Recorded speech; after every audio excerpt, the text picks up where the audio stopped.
Right, back to the proposed constitutionally entrenched Indigenous voice of the Parliament and the executive government, of course.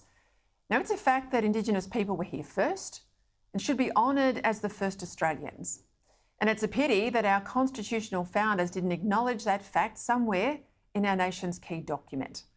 It's a tragedy too that our first Australians, especially those living in remote Aboriginal settlements, live shorter, poorer, and very often less safe lives than most other Australians.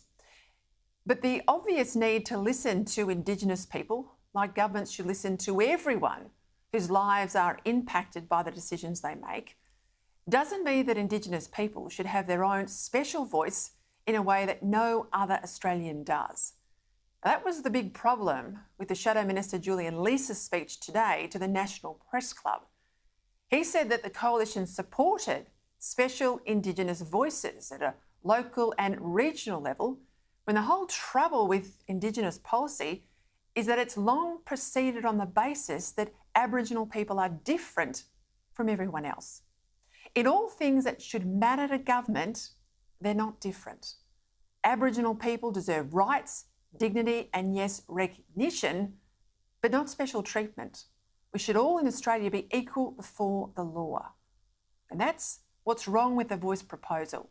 Any voice, whether in the Constitution or out of it, local or national.